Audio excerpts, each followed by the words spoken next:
And now to an interview you will see on just one station. 48 hours after the deadly mass shooting on Pittsburgh's north side, the investigation is beginning into exactly what happened there. And at the same time, calls for ways to create safer streets are growing louder. Joining us live is Pittsburgh Police Chief Scott Schubert. Good morning. Thank you so much for joining us. I know this has been a tough couple of days as you guys are gathering so much and working on this investigation.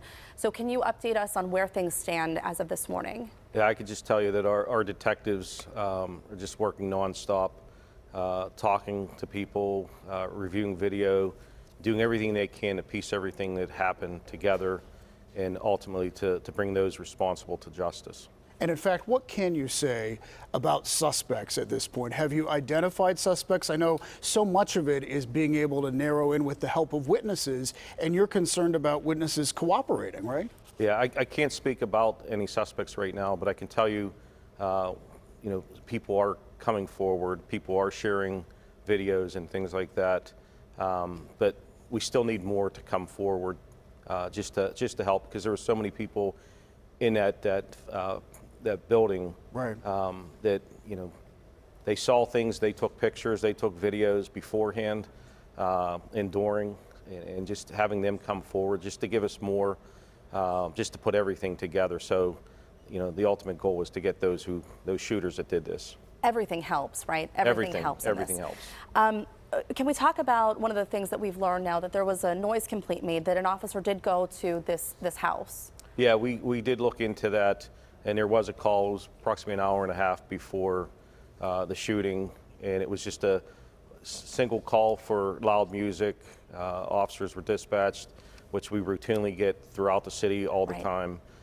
They went, and somebody was outside, and the officer asked who's owns the place or who's from the place, and a person did come down and talk to him, said you need to turn the music down, and said he would, and that was the extent of it, and the officers left after that.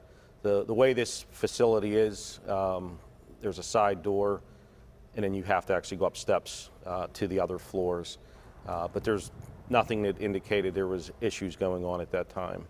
Maybe some loud music, but other than that, nothing else. You were talking about how important some of the videos can be. I mean, is social media playing a big role in this investigation, things that are posted and that are out there? It is, and to be honest with you, to me it's a little disheartening that people were so quick to put stuff on social media, but not contact the police right away.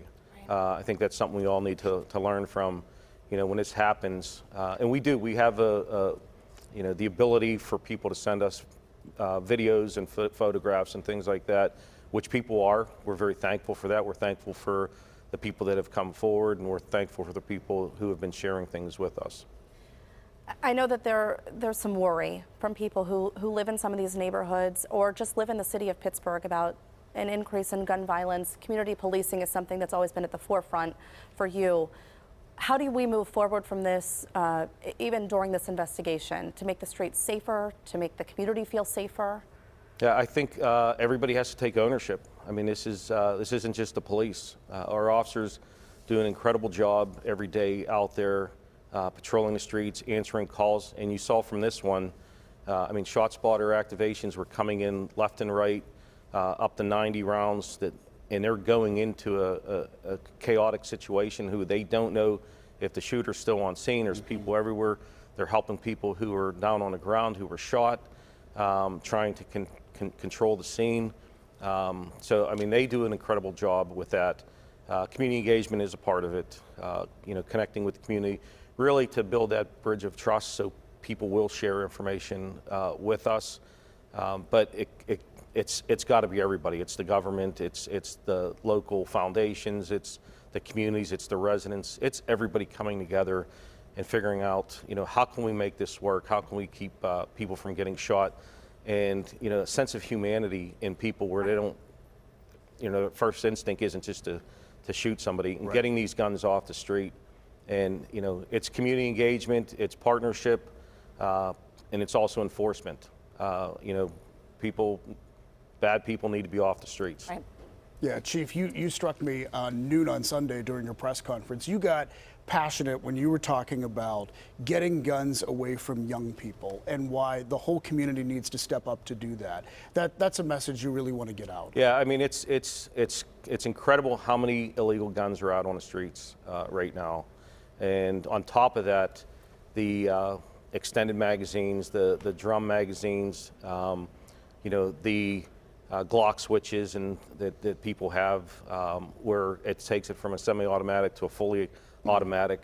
So we're getting more rounds being fired at these crime scenes, and the more rounds, the more deadly, and unfortunately, the more opportunity for other people to be hit with these rounds. So it's imperative that we do everything we can to get them off the street. As I said, our officers, our detectives do an incredible job, but there's more to it. People know people who have guns and they're illegal. People know that there's juveniles out there that have guns and they're not, you know, permitted to have it. And I think there's a lot more that needs to be done on, you know, right now we don't have a Schumann Center. So if we arrest a juvenile for crime, we may or may not have them at a facility. Wow. Right. Yeah. Chief Schubert, thank you. I know you have a lot of work ahead of you, and so we appreciate you taking a few minutes to join You're us this welcome. morning for this.